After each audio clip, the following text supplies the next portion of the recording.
తెలంగాణ జాగృతి ఆధ్వర్యంలో నడుస్తున్నటువంటి ఈ బీసీ ఉద్యమంలో భాగంగా ఇవాళ మనకు 2026లో జరిగే జనగణనలో కులం అనే పదాన్ని చేర్చకుండా పక్కన పెట్టారు.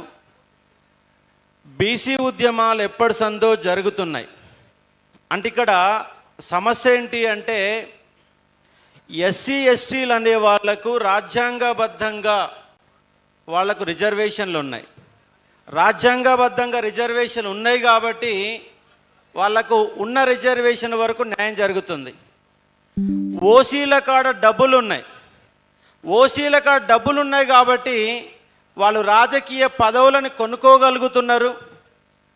దాంతోపాటు రాజకీయాలు ఓట్లు వచ్చినప్పుడు ఓట్లను కొనగలుగుతున్నారు, సీట్లను కొనగలుగుతున్నారు, అన్నీ చేయగలుగుతున్నారు. అంటే ఓసీల దగ్గరనేమో డబ్బులు ఉన్నాయి, ఎస్సీ ఎస్టీల దగ్గరనేమో రాజ్యాంగబద్ధంగా రిజర్వేషన్లు ఉన్నాయి. రాజ్యాంగబద్ధంగా రిజర్వేషన్లు 15% ఉన్నటువంటి ఎస్సీలకు ఇవాళ 19 సీట్లుంటే అదే 52% ఉన్నటువంటి బీసీలకు కూడా అవే 19 సీట్లు ఉన్నాయి. ఒకవేళ అంబేద్కర్ గనక కష్టపడి 1935లోనే రిజర్వేషన్లు సాధించిండు. చాలామంది ఏమనుకుంటారంటే భారతదేశానికి స్వాతంత్రం వచ్చినాక 1952లో రిజర్వేషన్లు వచ్చినాయని భావిస్తారు. 52లో రాలే ఎస్సీ ఎస్టీలకు, 1935లో వచ్చినాయి. 1927లో సైమన్ కమిషన్ వచ్చినప్పుడు ఆ సైమన్ కమిషన్కి నిలబడి కొట్లాడి 3 రౌండ్ టేబుల్ సమావేశాలకు హాజరై మా ఎస్సీలు అనేవాళ్ళు సమాజానికి దూరంగా విసిరివేయబడుతున్నారు, మాకెక్కడ కూడా అవకాశం లేదు, ఖచ్చితంగా రిజర్వేషన్ ఇవ్వాల్సిందే అని మహాత్మా గాంధీ 2వ సమావేశంకి వెళ్ళి 3వ సమావేశానికి కాంగ్రెస్ హాజరు కాలేదు, 3వ సమావేశానికి కాంగ్రెస్ హాజరు కాలేదు. కానీ 3 సమావేశాలకు హాజరై దళిత రిజర్వేషన్ల కోసం ఎస్సీ ఎస్టీల కోసం నిలబడి కొట్లాడిండు. కాబట్టే మనకు 1935లో భారత ప్రభుత్వ చట్టం ప్రకారం 1937లోనే చట్టసభల్లో రిజర్వేషన్లకు వచ్చినాయి ఎస్సీ ఎస్టీలకు 1937లో. కానీ బీసీలకు ఇప్పటి వరకు దేశానికి స్వాతంత్రం వచ్చి 75 సంవత్సరాలు దాటినా కూడా ఇప్పటి వరకు దేశంలో బీసీలు ఎంతమంది అంటే ప్రభుత్వం కాడ లెక్కలేవు. బ్రిటిష్ వాళ్ళ కాలంలో 1930sలో చేసినటువంటి కులగణన తప్ప ఇప్పటిదాకా ఏ ప్రభుత్వం కేంద్ర ప్రభుత్వం కాడ లేవు. మరి ఇవాళ కాంగ్రెస్ గవర్నమెంటు ఇన్నేళ్ల పాటు అధికారంలో ఉన్న కాంగ్రెస్ గవర్నమెంటు కులగణన చెయ్యలేదు. ఇవాళ ప్రతిపక్షంలో ఉన్న కాంగ్రెస్ గవర్నమెంటు కులగణన చేస్తామని రాహుల్ గాంధీ గారు ముందుకొచ్చారు. కానీ ఆయన కాడి మధ్యలోనే ఎత్తేసిండు. ఇవాళ కాంగ్రెస్ గవర్నమెంట్ ఒక స్టాండ్ తీసుకొని దేశంలో వాళ్ళకు పలుకుబడి ఉంది, కార్యకర్తలు ఉన్నారు, దేశవ్యాప్తంగా ఎందుకు ఆందోళన చేపట్టడం లేదు? నామకే వాసుగా ఒక రాజ్యాంగాన్ని పట్టుకొని పార్లమెంటుకు పోతుండ్రు తప్ప సీరియస్గా కాంగ్రెస్ తీసుకోవడం లేదు. మరి కాంగ్రెస్ మీ ఎజెండా బీసీ ఎజెండా అయితే, 42% కామారెడ్డి డిక్లరేషన్ అయితే ఎందుకు స్థానిక సంస్థలలో రిజర్వేషన్లు కల్పించలేకపోయారు? 3,000 కోట్ల రూపాయల కోసం మీరెందుకు సాగిలపడ్డారు?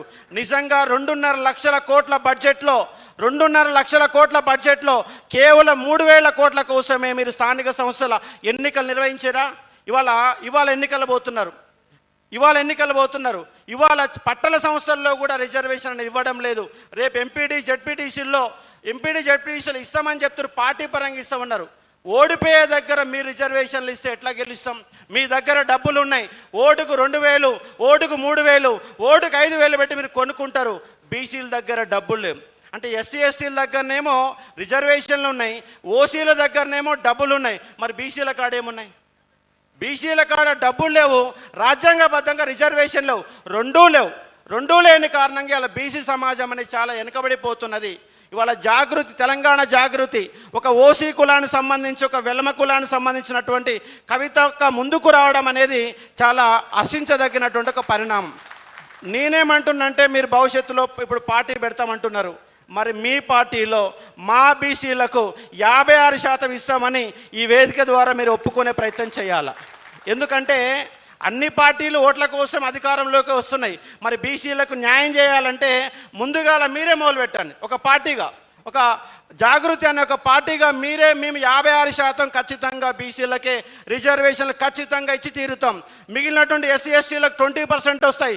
85% ఎస్సీ ఎస్టీ బీసీ వర్గాలకే రాజ్యాధికారం రావాలంటే ఖచ్చితంగా సాధ్యమవుతుంది. ఇవాళ బీసీలో ఉమెన్స్ అనే వాళ్ళు ఒక్కరు కూడా కనపడరు ఇక్కడ.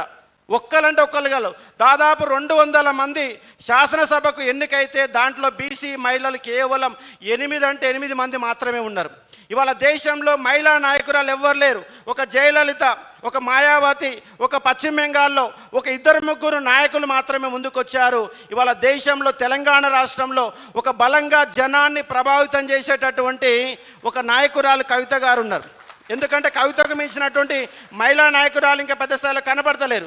కాబట్టి మీరు స్టాండ్ తీసుకోండి. ఇవాళ మహిళా జనాభా 50% ఉంది. ఆ 50%లో ఖచ్చితంగా మహిళల యొక్క స్థానం కూడా ఉంటుంది. కాబట్టి దాన్ని మీరు పరిగణలో తీసుకొని ఇదే వేదిక నుంచి మహిళలకు ప్రాధాన్యం ఇస్తాం. 56% ఖచ్చితంగా మహిళలకు మీ సీట్లు, మొత్తం బీసీలకు సీట్లు ఇస్తాం. ఎస్సీ ఎస్టీ కేటగిరీ ఇస్తాం.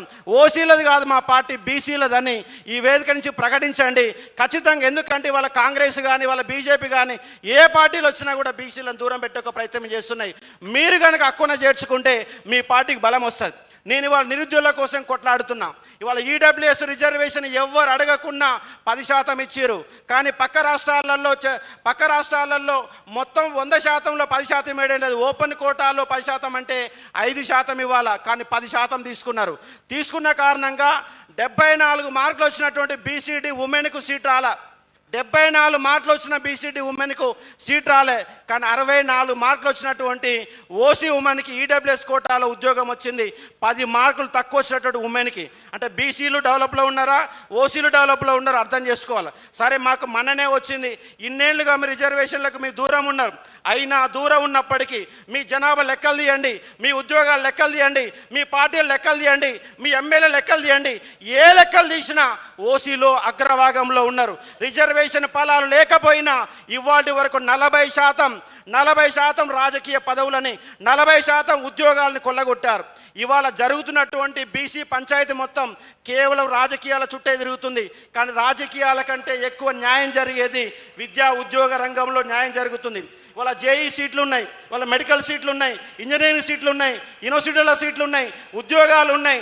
మొన్న 783 ఉద్యోగాలు గ్రూప్ 2లో ఉంటే ఎన్ని సీట్లు ఓసీలకు వచ్చినాయి?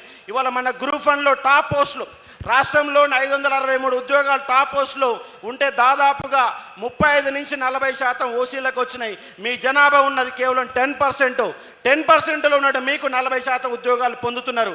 కాబట్టి తెలంగాణ జాగృతిని నేను ఒక ఇంటెలెక్చువల్ పర్సన్గా, ఒక నిరుద్యోగ అంశాల మీద మాట్లాడే వ్యక్తిగా ఈ సభ నుంచి తెలంగాణ జాగృతి బీసీ వాదానికి కట్టుబడి నిలబడి ఉంది. ఖచ్చితంగా మీ సీట్లు ఇస్తాం, మిమ్మల్ని గెలిపించుకుంటాం. ఆ గెలిపించే బాధ్యత కూడా మాదని చెప్పేసి తెలంగాణ జాగృతి కవిత గారికి మీరు రిక్వెస్ట్ చేస్తూ ఉన్నాం. ఎందుకంటే చాలామంది మాట్లాడడానికి నాకు గంట సేపు అయినా కూడా సమయం సరిపోదు. కానీ చాలామంది ఉన్నారు కాబట్టి నా యొక్క ప్రసంగాన్ని ముగిస్తూ ఉన్నాను.